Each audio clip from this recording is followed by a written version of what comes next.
बचपन से ही दिखने में सुंदर नहीं थी, लेकिन अमीर बाप की बेटी सृष्टि पर उसकी माँ जान छिड़कती। मेरी बेटी कितनी प्यारी है, भगवान सबको सृष्टि जैसी बेटी दे। सृष्टि धीरे धीरे बड़ी होती है। एक दिन सृष्टि की सहेली कहती है, तू दिखने में कितनी अजीब सी है, लेकिन मैं जानती हूँ हम सब में सबसे अच्छी शादी तो तेरी ही होगी। तेरे पापा अमीर जो है। और बता नहीं सकते यार, दहेज तो हर कोई देता है, ये क्या ज्यादा ले जाएगी अपने पति के लिए? अरे बड़े शहर में कोठी है इसके पापा की। अरे पापा की है ना, कौन सी इसकी है?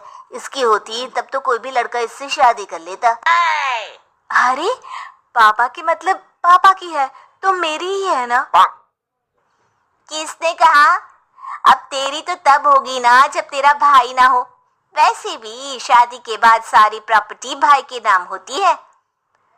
सृष्टि समझ जाती है कि उसे किसी भी हालत में माँ बाप की सारी प्रॉपर्टी को अपने नाम करना है, लेकिन कैसे?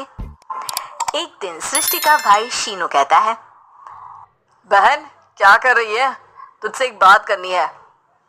अरे हाँ करना, मैं तो तेरी बहन हूँ। बहन मेरी लाइफ में ना एक लड़की है, बहुत अच्छी है। मैं सोच रहा हूँ माँ और पापा से बात करूँ शादी के लिए। सृष्टि को समझ में आ जाता है कि भाई की शादी होते ही भाभी उसे एक दिन भी घर में बर्दाश्त नहीं करेगी। क्या बात है भाई, बताना कौन है वो? यार वो बहुत अच्छी लड़की है, पढ़ी लिखी है, मेरे साथ जॉब भी करती है। बस एक प्रॉब्लम है। प्रॉब्लम? क्या प्रॉब्लम है भाई? यार वो शादीशुदा है, लेकिन उसके पति ने उसे सिर्फ इसलिए छोड़ दिया क्योंकि उसके माँ बाप दहेज नहीं दे पाए। सृष्टि ये सुनकर न जाने क्यों खुश हो जाती है। अरे भाई तो क्या हुआ, लड़की तुझे तो पसंद है ना? शीनू को लगता है कि बहन उसे समझ रही है। वो इस बात से अनजान होता है कि उसकी बहन की मंशा पूरा घर हड़पने की है। सृष्टि अपनी माँ से कहती है, मम्मी मुझे तो बहुत चिंता है, पता है शीनू क्या कर रहा है? अरे क्या कर रहा है, वो तो काम पर जाता है और वापस घर आता है। नहीं ना माँ, वो यही तो नहीं कर रहा, बाकी सब कर रहा है। आपको पता है उससे प्यार है, और वो भी एक शादीशुदा लड़की से। ये क्या हो गया, मैं सोसाइटी में क्या मुंह दिखाऊंगी? अरे तेरे पापा तो यही कहेंगे कि मैंने ही उसे बिगाड़ दिया है।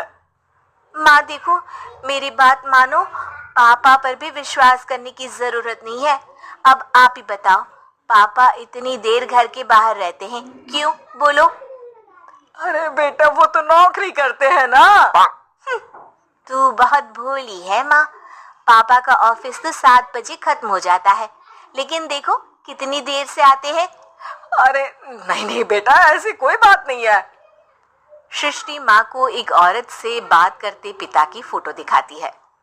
देखो माँ कैसे हैं पापा, मैं ना कहती थी कि पापा सही नहीं है।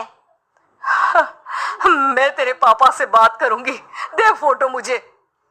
ओ माँ वो तो डिलीट हो गई। लेकिन चल तूने तो देख लिया ना, पापा से बाद में बात कर लेना, और हाँ मेरा नाम बिल्कुल मत लेना। हाँ माँ। अब क्या था, सृष्टि के माँ और पिता के बीच झगड़ा होना शुरू हो जाता है। सृष्टि के मन में क्या चल रहा था कोई नहीं जानता था। एक दिन, माँ सृष्टि के लिए एक लड़का देखा है, वो लोग शाम को उसे देखने आने वाले हैं। और हाँ माँ एक खुशखबरी, मैं और पापा मिलकर एक नया बिजनेस ट्राई कर रहे हैं। शाम को लड़का आता है, सांवले रंग का। सृष्टि को तो बिल्कुल भी पसंद नहीं आता। लड़की की माँ कहती है, लड़की का चेहरा तो कोई खास नहीं, लेकिन अगर मेरे बेटे को आप लोग सेटल कर दें तो मैं उसकी शादी आपकी बेटी से करवा दूं। सृष्टि को लड़का बिल्कुल पसंद नहीं था। उसे भाई पर गुस्सा आ जाता है। लड़के वालों के जाने के बाद कहती है, माँ देखा शीनू मेरे लिए कैसा लड़का लेकर आया, न दिखाने लायक न सुनने लायक, सेटल भी नहीं, वो भी हम करे। अरे माँ, मैं जानती हूँ ये मेरी शादी किसी भी घर में क्यों करवाना चाहता है। अरे कैसी बात कर रही है बहन, तूने तो देखा ना, लड़के को मैंने ही मना कर दिया तुझसे शादी के लिए। जिसने लड़का बताया था उसने उसकी बहुत तारीफ की थी। बात आई गई हो जाती है, लेकिन सृष्टि का मन शांत नहीं होता। क्या करूं, कुछ समझ में नहीं आ रहा। मेरी शादी हो गई तो ये लोग पूरी प्रॉपर्टी शीनू के नाम कर देंगे, मेरे हाथ तो कुछ लगेगा ही नहीं। तभी सृष्टि को आइडिया आता है। वो किसी वकील को फोन करती है। जी देखिए, अगर आपके मम्मी पापा का तलाक हो जाता है तो आपके पिता की आधी प्रॉपर्टी आपकी माँ के नाम हो जाएगी, फिर उसे वो किसी को भी दे सकती है। सृष्टि अब माँ को बेटे के खिलाफ भरती है। माँ, शीनू पर नजर रखा करो, वो जिस लड़की के प्यार में है ना वो शादीशुदा है। यहाँ आएगी, सारा पैसा रुपया जमीन जायदाद सब हड़प लेगी। पापा का भी हाल तुमसे छुपा नहीं है। ऐसा ना हो कि मैं और आप एक दिन सड़क पर भीख मांगे। भगवान, मैं तो जीते जी मर जाऊंगी अगर ऐसा हो गया तो। ऐसा हो गया नहीं माँ, ऐसा ही होगा। अभी समय है, आगे का सोच लो।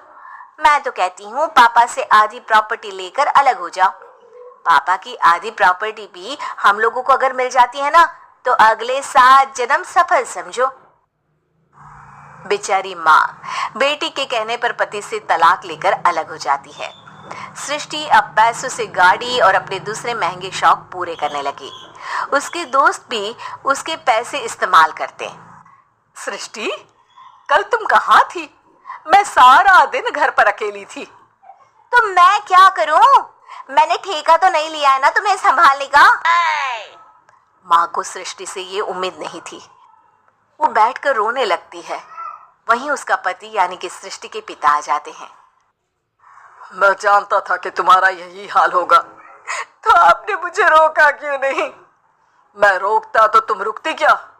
सृष्टि के कहने पर तुमने मुझ पर अपने बेटे पर शक किया, लेकिन तुम ये भूल गई कि कैसे हम दोनों ने मिलकर जीवन में इतना सब खड़ा किया। माँ पति के गले लग जाती है। मुझे माफ कर दीजिए, मैंने आपकी कमाई का एक बड़ा हिस्सा गवा दिया। कोई बात नहीं, तुम साथ हो तो मैं ऐसी 7 प्रॉपर्टी खड़ी कर दूंगा। तभी वहां सृष्टि आ जाती है रोते हुए। माँ, मयंक ने मुझे छोड़ दिया।